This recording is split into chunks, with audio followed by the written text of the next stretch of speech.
રાજકુમાર જાટના મૃત્યુ અંગે હવે રહસ્ય વધુ ઘેરાઈ રહ્યું હોય એ પ્રકારના સમાચાર મળી રહ્યા છે। ફોરેન્સિક એક્સપર્ટના રિપોર્ટ પર એ શંકા વ્યક્ત કરી હોય। હાઈકોર્ટનો સ્વતંત્ર તપાસ માટે રાજકોટ બહારના 3 એસપી ના નામ એ ગુજરાત સરકાર પાસેથી માંગ્યા છે।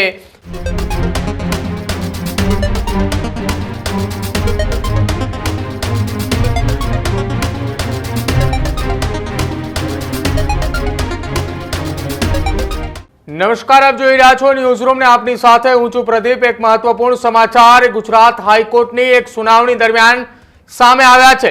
ગુજરાત હાઈકોર્ટે ગોંડલના રાજકુમાર જાટ કેસની અંદર સુનાવણી દરમિયાન કેટલાક અવલોકનો ટાંક્યા હતા।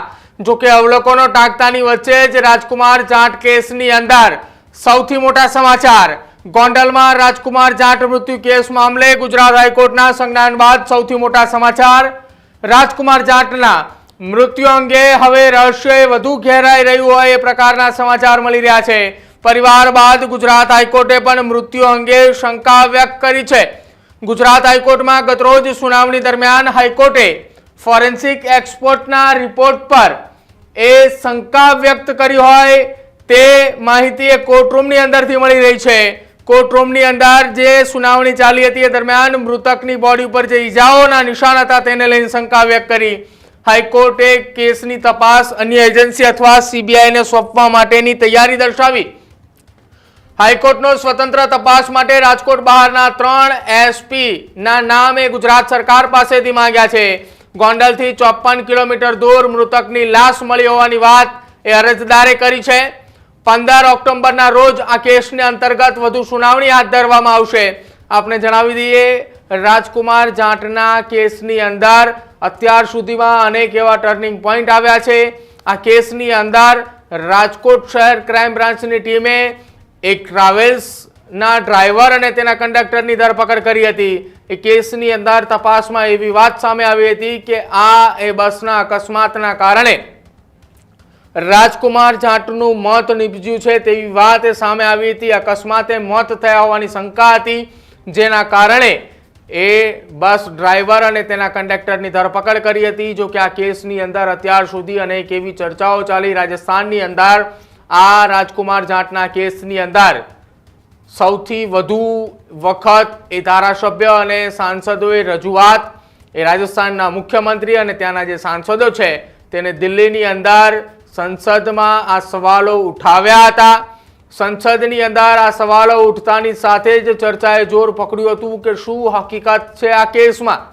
રાજકુમાર જાટ કેસની અંદર સીબીઆઈ તપાસ આવશે કે કેમ તેને લઈને શંકા વ્યક્ત કરવામાં આવી રહી છે। જો કે હવે ગુજરાત હાઈકોર્ટ દ્વારા આ કેસની અંદર જે પ્રમાણે પરિવારે શંકા વ્યક્ત કરી છે રાજકુમાર જાટના મૃત્યુ અંગે, એ જ પ્રમાણે ગુજરાત હાઈકોર્ટે ફોરેન્સિક એક્સપર્ટના રિપોર્ટ પર શંકા વ્યક્ત કરી છે, જેમાં મૃતકની બોડી પર જે ઈજાના નિશાનો હતા તે કઈ રીતે આવ્યા તેનો કોઈ ઉલ્લેખ ન હતો તેવી વાત સામે આવી છે। જો કે હવે ગુજરાત હાઈકોર્ટે આખા કેસની અંદર સ્વતંત્ર તપાસ માટે રાજકોટ જિલ્લા બહારના 3 આઈપીએસ અધિકારીઓના નામ માંગ્યા છે। હવે 3 માંથી કોઈ એક અધિકારીને આ કેસની સ્વતંત્ર તપાસ આપવામાં આવે તેવી આશંકાઓ એ અત્યારથી જ સેવાઈ રહી છે। જો કે આવનારી 15 તારીખે આ કેસની સુનાવણી હાથ ધરવામાં આવનાર છે અને અત્યાર સુધીમાં પરિવારની જે વાત કરવામાં આવે તો આ કેસમાં પરિવારે ગોંડલના પૂર્વ ધારાસભ્ય ઉપર એ વારંવાર આરોપો લગાવ્યા છે અને આ તમામની વચ્ચે રાજસ્થાનની અંદર પણ રાજસ્થાનના ભીલવાડા ખાતે જ્યારે પણ આ કેસમાં વિરોધ થયો છે, લોકો એકઠા થયા છે, ત્યારે આ કેસની અંદર અનેક શંકા અને સવાલો ઉઠ્યા હતા। જો કે તમામની વચ્ચે જે ગોંડલના પૂર્વ ધારાસભ્ય અને સાથે જ ગણેશ ગોંડલની સામે આરોપો લાગ્યા હતા, એ બાદ ગણેશ ગોંડલ અને ગોંડલના પૂર્વ ધારાસભ્ય જયરાજસિંહ જાડેજા દ્વારા તેમના ઘરની અંદર જે સીસીટીવી કેમેરા લાગ્યા હતા એ સીસીટીવીના વિડીયો પણ એ પોલીસને આપ્યા હતા। જો કે આ કેસમાં અત્યાર સુધી અનેક એવા ટર્નિંગ પોઈન્ટ આવ્યા, અનેક સીસીટીવીઓ સામે આવ્યા કે જે ગોંડલથી લઈને જ્યાં અકસ્માત થયું હતું ત્યાં સુધીના અંતરની લગભગ 54 કિલોમીટરની વાત છે। એ 54 કિલોમીટર સુધી રાજકુમાર જાટ એકલો ચાલીને જતો હોય એ પ્રકારની વાત સામે આવી રહી છે।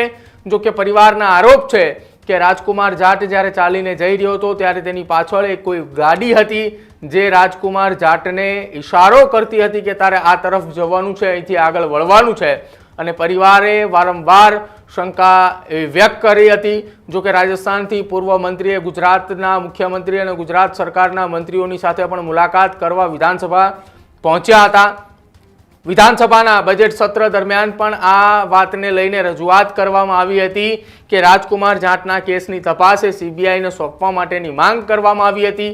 જો કે લોકસભાની અંદર જ્યારે બજેટ સત્ર ચાલતું હતું તે દરમિયાન સાંસદ હનુમાન બેલીવાલે અનેક વખત રજૂઆત કરી હતી આ મામલે કે આ કેસની તપાસ સીબીઆઈને સોંપવામાં આવે.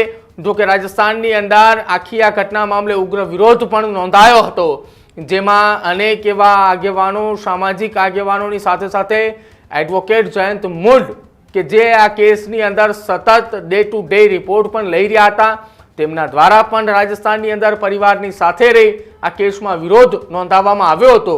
જો કે હવે ગુજરાત હાઈકોર્ટના સંજ્ઞાન બાદ આવનારી 15 તારીખે જે સુનાવણી હાથ ધરવામાં આવશે, જેમાં 3 એસપીના નામ એ માંગવામાં આવ્યા છે ગુજરાત સરકાર તરફથી. ગુજરાત સરકાર કયા 3 અધિકારીઓના નામ આપે છે અને આ કેસની તપાસમાં આવનારા સમયની અંદર શું ખુલાસો થાય છે તેના ઉપર સૌ કોઈની નજર રહેશે. પરંતુ રાજકુમાર જાટ કેસમાં અત્યાર સુધીના આ સૌથી મોટા અપડેટ છે કે જ્યાં જે કેસની સતત વારંવાર ચર્ચા થતી હતી કે જેના કારણે ન માત્ર ગુજરાત પરંતુ જેના પડઘા રાજસ્થાન અને દિલ્હી સુધી પડ્યા હતા, એ કેસની ચર્ચાઓ હવે ગુજરાતની અંદર ગુજરાતના આઈપીએસ અધિકારી જેની એ તપાસ કરશે, એ તપાસમાં શું કઈ ખુલાસાઓ આવે છે.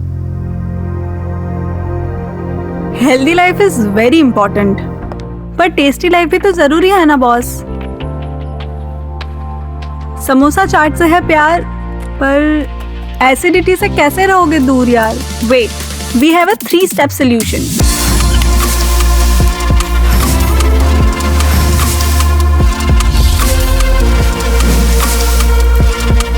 विट्रिशियन ओरल स्ट्रिप, क्योंकि टेस्टी लाइफ भी तो जरूरी है ना बॉस.